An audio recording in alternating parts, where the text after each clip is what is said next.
তো দেখো এখন কিন্তু ঝাঁ চকচকে রোদ দিয়েছে। তো আজকের ব্লগটা কিন্তু আমি 12টা থেকে শুরু করছি। তো আজকে কিন্তু ঈদ উপলক্ষে কালকে একটা এরকম সেমাইয়ের প্যাকেট এসেছিলো, আর আজকে কিন্তু আরেকটা এরকম সেমাইয়ের প্যাকেট এসছে। এটা কিন্তু গোল্ডেন কালারের। আর আজকে কিন্তু আবার চিনি, এক প্যাকেট আমুল দুধ, এগুলো গিফট পারপাস এসছে। আজকে যেহেতু বৃহস্পতিবার, তার জন্য কিন্তু নিরামিষ রান্নাবান্না। তো ভাতটা নামিয়েছি, আর এখানে একটু ছোলার ডালটা শিলে বেটে নিচ্ছি, একটু নুন হলুদ দিয়ে দিচ্ছি, আর এখানে আলু পোস্ত বসিয়েছি। আজকে জানো তো সকাল থেকে কোনো রকম ব্লগটা করতেই পারিনি। তো মেয়ের তো পরীক্ষা চলছে, তো সকাল থেকে একটা কাজ মানে বাসি কাজ থাকে। তারপরে মেয়ে পরীক্ষা দিতে যাবে, তার একটা মানে চুল বেঁধে দেওয়া, মুড়ি দেওয়া, বোতলে জল দেওয়া। তারপর ছোটোটাও স্কুল যায়, ওকেও রেডি করতে হয়। ওর জন্য ভিডিওটা সকাল থেকে শুরু করা হয়নি। আর স্নান টান করে এসে এখন তো প্রচণ্ড পরিমাণে রোদ গরম হয়ে গেছে। তো ভীষণ পরিমাণে মানে স্নান করে এতগুলো কাজ করে স্নান টান করে একদম অস্থিরতা লাগছে। তো একটু বৃহস্পতিবারের পুজো দেওয়া ছিল।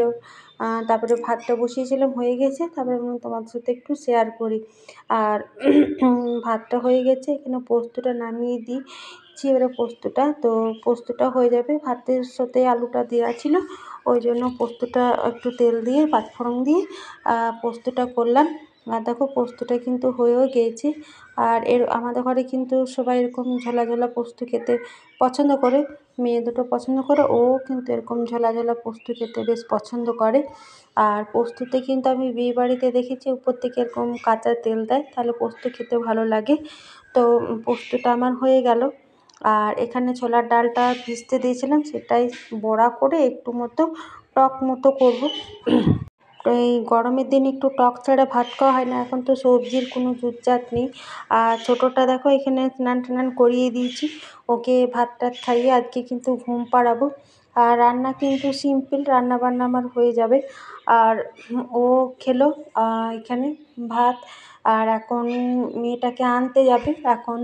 আর আমি আলুগুলো একটু সেদ্ধ হতে দিলাম। অনেকটা উনানের আগুন ছিল, উনানে অনেকটা আগুন ছিল, ওই জন্য তেমন কিছু তো রান্না করিনি। ওই জন্য রাতের রান্নাটা সেরে রাখলাম। বৃহস্পতিবার জন্য আলুটা একটু সেদ্ধ করে রাখলাম, রাতে যাই হোক একটা দম কি আলু মাখা যাই হোক আর রুটিও করে নিলাম। আর রান্না তো তেমন কিছু করিনি। তো এই জায়গাটাও একটু মুছবো। তারপরে মনে করে এত রোদ। আর ছোটো মেয়েটা ওইখানে খেলছে, ওকে এবার ডেকে নিয়ে আসি, কারণ ও তাহলে সারা দুপুর খেলবে ওখানে। আর এখন দেখছো বাইরে কত রোদ। আর এত রোদ, ওই জন্য ওকে ডাকছি যে আয় চলে আয়, ওকে আনবো, তারপরে ঘরে নিয়ে শুবো, তাহলে ঘুমিয়ে যাবে ও। আর এখানে ওর বাবা তো আজকে খাওয়া দাওয়া করে নিল। তো ও এখন রোদে রোদে, যত রোদ হোক গরম হোক, তো দেখো ও কিন্তু এত দুপুর রোদের মধ্যেও চলে গেল মেয়েগুলোকে আনতে, কারণ 2টার সময় পরীক্ষা শেষ হয়ে যাবে। আর ছোটো মেয়েটাও খেয়ে নিয়েছে, আমি একটু বড় মেয়েটা আসবে, তারপরে খাওয়া দাওয়া করবো, জামা কাপড়গুলো তুলেছি, এবার ওকে আমি ঘুম পাড়িয়ে দেবো। আর বড় মেয়েটা তো চলে এলো, ওর বাবা নিয়ে চলে এলো, এখন 2:45 মতো টাইম হলো।